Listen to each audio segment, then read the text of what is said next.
یا الله کور مې پرېښودی دی، کاروبار مې پرېښودی دی، هر څه مې پرېښودي دي، ستا په در کې تا ته ناست یم او تا نه غواړم، ستا په در کې تا ته ناست یم تا نه غواړم. یا الله بخښنه راته چې کوم مشران داسې وي چې مزدوري هغه یې نه کوي او الحمدلله الله ورله بچي ورکړي دي، هغه یې مزدورۍ کوي، مشر صرف غم خادو ته فارغه دی. نو کوشش د دې خبرو وکړو که د الله سره دې مونږ الله له ورکړو د خپل ځان لپاره، یعنې که مونږ اعتکاف ته کښېنو نو دا فایده صرف ما ته راوځي، لکه چې څوک کښېناست هغه ته ووتې ده او مونږ وایو د الله سره دې به زه غم خادي پرېږدم، د الله سره دې به زه دا کور پرېږدم نو زه هم دا به روان نه شي. که الله سره دې زه د چا دعا له لا نه وړم نو کېدای شي زه دلته د دعا وکړم الله هغه وبخي. د الله ته بخښنه کوونکی بخښنه غوښتل خوښوې یا الله ما ته زما ګناهونه معاف کړي. موږ ټول محتاج یو. د رسول الله صلی الله علیه وسلم سنت صوم د پیغمبر علیه الصلاة والسلام سنت د رمضان په آخري عشره کې اعتکاف. رسول الله چې کله مدینې منورې ته هجرت وکړو نو یو کال ته داسې نه دی پاتې شوی چې پیغمبر علیه الصلاة والسلام پکې اعتکاف نه وي کړی. یو کال دوه د عذر په بنیاد باندې پاتې شوی و، د هغې قضا یې آینده کال کړی و چې شل ورځې اعتکاف کړی.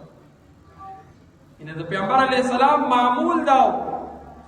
چې د رمضان په آخریني عشره کې به څه کول اعتکاف کو. سنت اعتکاف په درې قسمه دی. یو اعتکاف واجب دی، بل اعتکاف سنت دی او بل اعتکاف مستحب دی.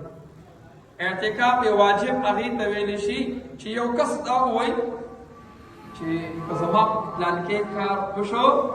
نو زه به دومره ورځې اعتکاف کوم، که زما دا کار داسې وشو زما څه څیز روان دی یا دا چلو شو یا ماله دا شی میلاو شو نظر ومني په ځان باندې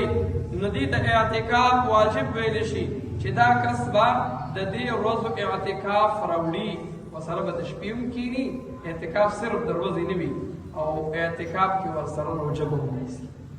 یعنې که دوه ورځو اعتکاف نظر یې منلی و، که د دریو منلی و، که د څلورو یې منلی و، که د هر څو ورځو اعتکاف ځان نظر یې منلی و نو د هغې ورځو د شپو به اعتکاف کوي او ورسره به روژه نیسي. دا اعتکاف واجب. او یو اعتکاف سنت دی چې رسول الله مبارک د رمضان په آخرنۍ عشره کې پیغمبر علیه الصلاة والسلام کړی دی، همیشلې کړی دی چې مدینې منورې ته راغی. تاسو له ما ووایي چې یو دوه پېرې قضا شوي بیا د هغې قضا یې راوړې ده. او یو د آخري کال باندې پیغمبر علیه الصلاة والسلام شل ورځې اعتکاف کړی. سنت اعتکاف هم دې ته ویلی شي چې په داسې ځای کې د اعتکاف ته یو سړی کښېني چې په هغه مسجد کې د جمع مونځ کېږي او لس ورځې دی د اعتکاف د آدابو خیال وساتي، دې ته سنت اعتکاف. او یو دی مستحب اعتکاف،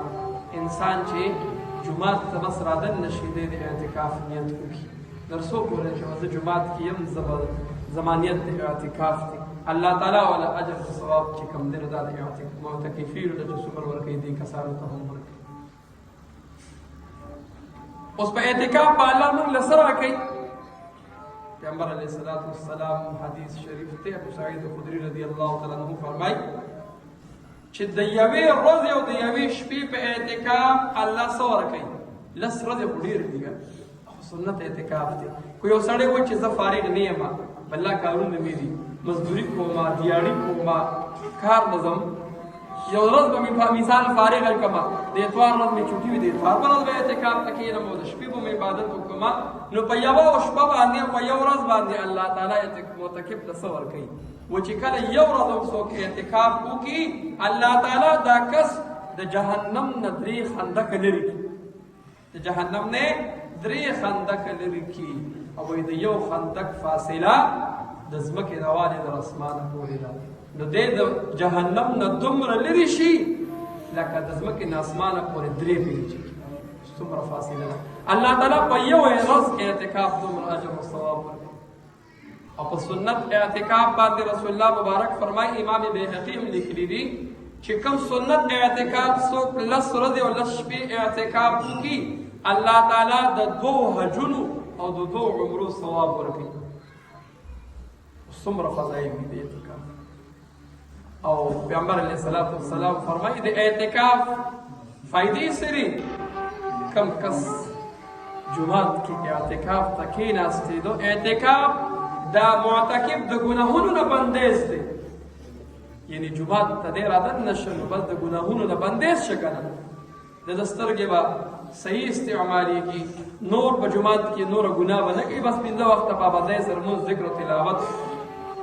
سترګو نظر به صحیح استعمالیږي. خو دا هغه معتکفین چې ورسره غټ موبایل نه وي په اعتکاف کې، الله عبادت ته ځان وسپاره کړي، نو معتکف د ګناهونو نه بندیز دی. د معتکف بله فایده څه ده؟ وایي چې د دنیاوي بادشاه په در کې پریوځي او دله څه درکوي نه، ته مینت او زاري کې او نشته ځه او بستره راړې او کوڅه کې ورته پریوځي. 1 ورځ شوه، 2 ورځې شوه، 3 ورځې شوه، 4 ورځې شوه، 5 شوه، 6 شوه، 8 شوه، 10 شوه، نو آخر کې به وایي یاره بس دې سړی خو ځي نه، بسترې راپسې راوړي د کوڅه کې راته پروت دی، نو بس دی چې څه غواړي ولې مې ورکړي. نو معتکف خپله بستره راوالي، دنیاوي کارونه پرېږدي، کاروبار پرېږدي، پټۍ پرېږدي، غم ښادي پرېږدي، بچي پرېږدي، ښځه پرېږدي، هر څه پرېږدي، بستره راوالي. او په ټولو ځایونو کې الله ته خوښ ځایونه مساجد دي او دا د الله کورونه دي. بستره راوالي او راشي او په مسجد کې د الله په کور کې د الله په در کې الله ته پرېوځي او یا الله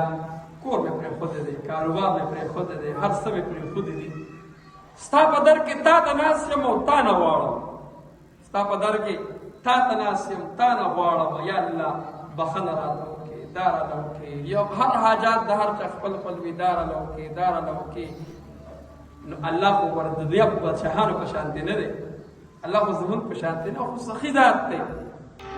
غواړه الله وایي زه به درله درکومه. نو چې معتکف هر څه پرېښودل او د الله په در کې